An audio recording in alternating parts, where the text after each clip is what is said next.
You know that moment when someone calls you so strong? They're like, you are so strong. I just don't know how you do it. And instead of feeling proud, you feel like a little bit sick to your stomach. Like if you knew what it costs me to hold all of this together, you'd stop complimenting me and just maybe hand me a snack or something. Today, we're talking about that gap, the difference between being high capacity and actually being high functioning.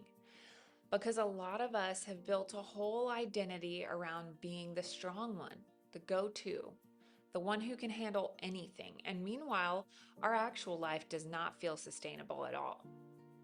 I don't think this starts in our 30s and 40s. I actually think a lot of us were drafted into being the strong one really early on in life. Especially for Gen X and millennial women, there's this pattern where we kind of parented our parents. Not because they were evil or bad parents or they didn't love us, but because they were overwhelmed, they were dealing with their own trauma or mental health, and they were working multiple jobs or going through divorce and blended family chaos. I'm talking mostly about my family, but I know others can relate, okay? So we stepped in. We learned to read the room before we even knew what that meant. We smoothed things over. We kept our younger siblings occupied. We managed our own emotions so we didn't add to the stress. We got jobs on our 16th birthday to help pay bills. We became the little adult who everyone could count on. And the message that we absorbed was something like, if I'm okay, everyone else might be okay. If I can hold this together, maybe the house won't fall apart. Fast forward 20, 30 years, and that same wiring is still running the show. Now it just looks like overfunctioning at work, carrying the emotional load at home, managing co parenting or blended families, running point on everything because we literally don't know how not to fix. So when we talk about high capacity, we're not talking about a cute personality quirk. We're talking about a survival skill that we learned really, really early on in our family systems that no one ever really helped us deal with. So let's talk about what I mean by high capacity versus high functioning. High capacity is I can carry a lot. I can do anything you put in front of me. Emotionally, mentally, logistically, you pick things up quickly. You can juggle multiple roles. You're the one who sees what needs to be done, and you either do it or you delegate it. Most of the time, you just do it. High functioning is what it looks like when your life actually works. Not perfectly, but I'm sleeping. I have margin. My health isn't tanking. My relationships have room for me to be human. I can enjoy what I've built without feeling like it's all about to collapse. Most of us have been praised for being high capacity and never taught to ask, but is my life actually high functioning? We get praised for handling a lot, but not for being taken care of. For a lot of us, this started really, really early. We were the kids that people called mature for your age. You remember that phrase? You were the helper, you're the peacemaker, the one who soothed everyone else's emotions. Maybe in your family, you were the one translating between adults, keeping the peace, taking care of siblings, or just trying to keep the house from exploding. I can remember going to therapy as a kid because my mom didn't like how I woke up my step siblings. I was responsible for making sure that they got up and got ready for middle school, and I resented that job. The counselor suggested that maybe I should try tickling them to wake them up. Like the solution to me carrying that load was to make it cuter instead of questioning why a child was responsible for getting everyone else out of bed. I cannot imagine talking to my kids like that and having my one of my middle school or high school kids wake each other up in that fashion. Like that is ludicrous to me. But that is what it looked like in my house. 7 kids under one roof, bunk beds in the living room, and I had to go make sure that they were up. In your house, it might have been handling your parents' moods, watching siblings, or managing grown-up problems way too young. The details might be different, but the message is the same. You're the one who can handle it. And that script doesn't just disappear when we grow up. At school or at work, you become the person who can handle it. You can always take on more. The hard client goes to you, the messy project goes to you, the extra shifts, the emotional labor, the crisis. Somehow it always lands in your lap because you can handle it. The unspoken contract becomes if I keep being strong for everyone else, maybe one day I'll feel safe, loved, valued, taken care of. This is especially true if you have a words of affirmation love language. You need that affirmation, so you thrive on it. But nobody talks about this out loud. It's there though. There are signs that you're high capacity but not high functioning. So let's see if some of these land for you. People constantly praise you, but you rarely feel rested. You're productive, but you live perpetually behind. You're never fully caught up, always one more fire. Your inbox is flooded. You can never get it to inbox zero. Like, there's just no way.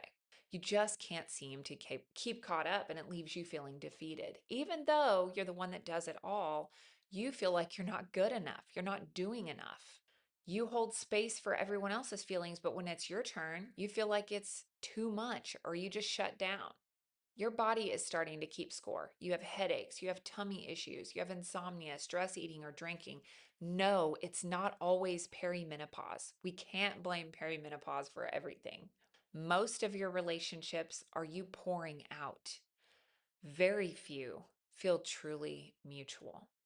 If you're feeling like you're the one who always makes the phone calls, you're the one who always checks in, you're the one who always makes the plans, it's exhausting.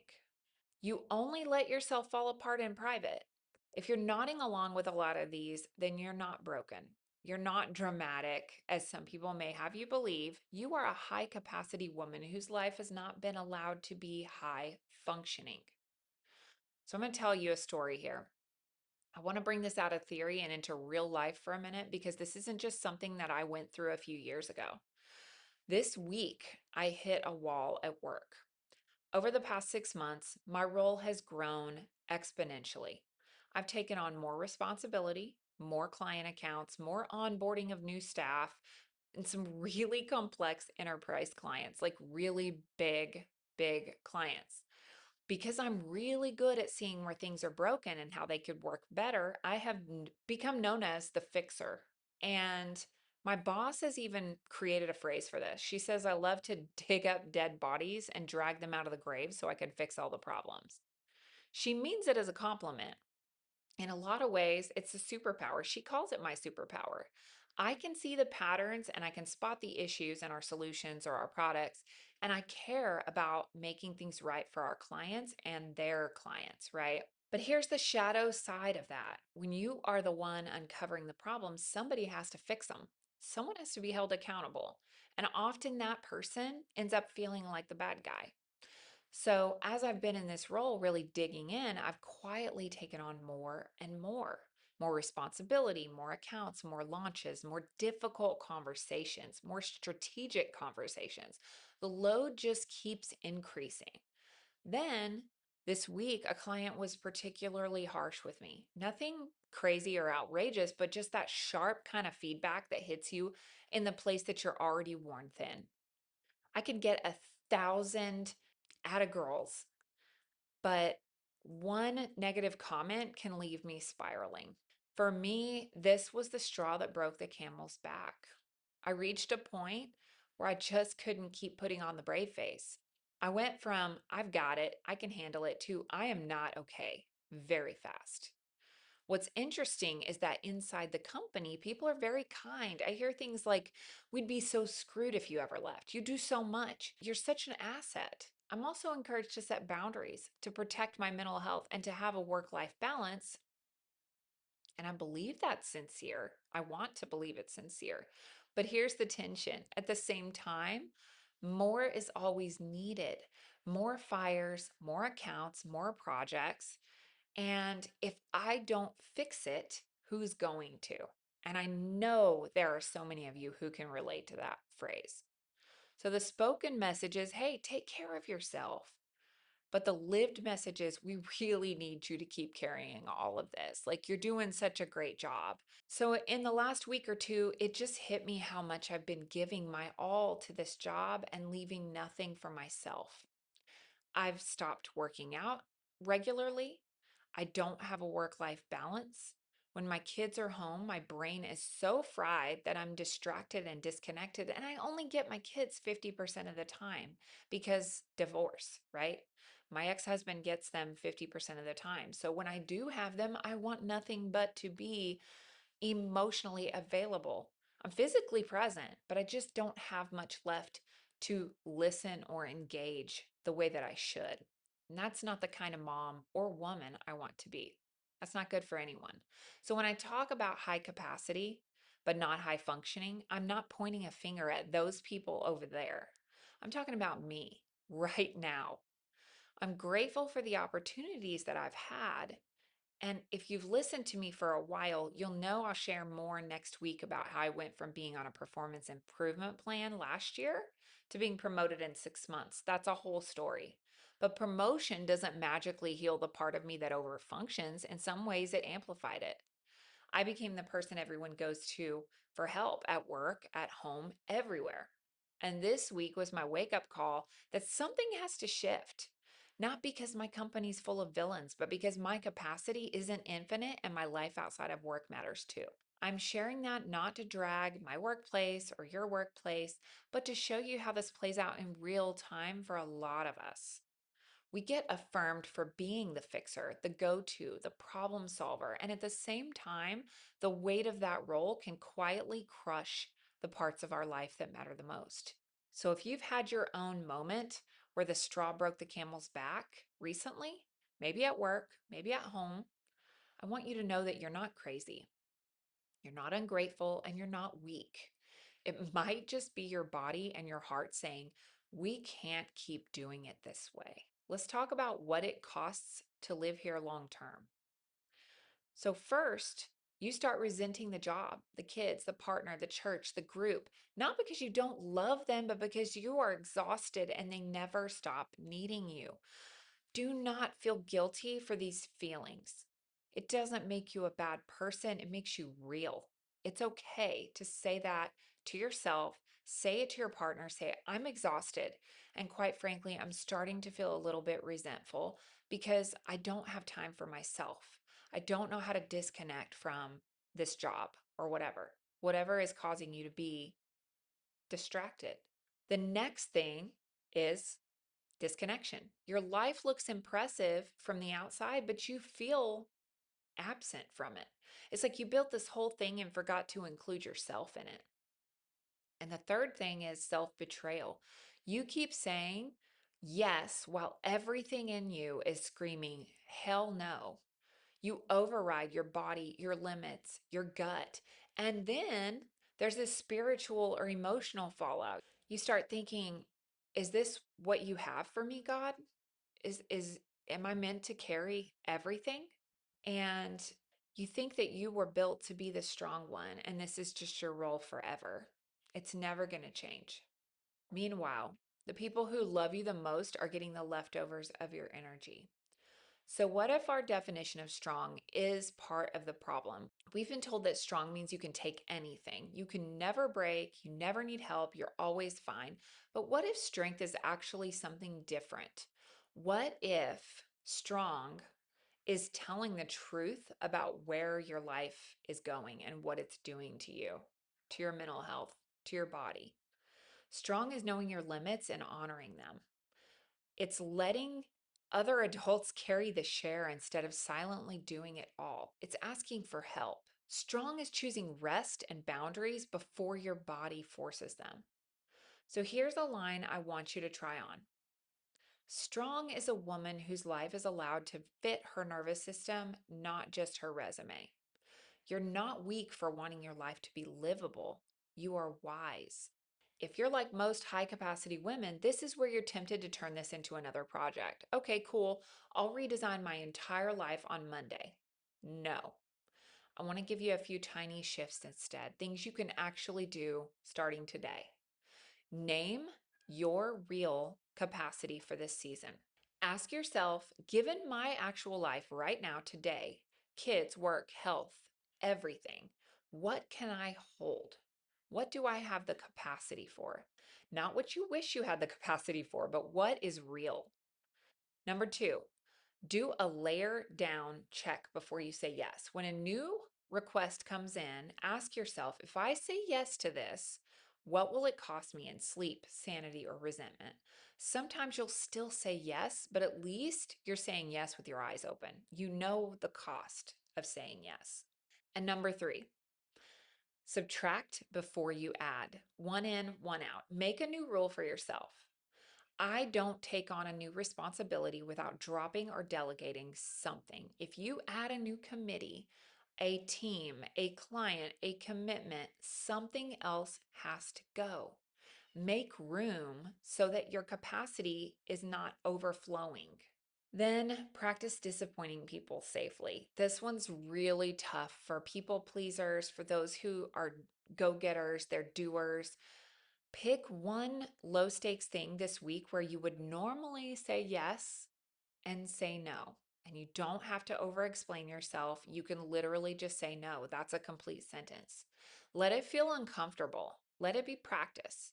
Ask one person for one specific kind of help. Not, can you help me with my whole life? I need to overhaul it, right? Nothing like that, but something specific. Like, can you take drop off on Tuesdays? Or can we trade dinners once a week? Or can you help me with the laundry because it's piling up and I'm just overwhelmed? You are building the muscle of not being the only one, but it's going to take repetition and practice. The sixth thing I want you to do is practice one pocket of rest, just a pocket, okay? You don't have to have a full day of rest. It's very difficult as high capacity midlife women with kids to find time to rest other than right before going to sleep. And we all know our minds erase right before sleep, anyways. But choose one evening or one morning this week that is completely off limits to everyone else's needs.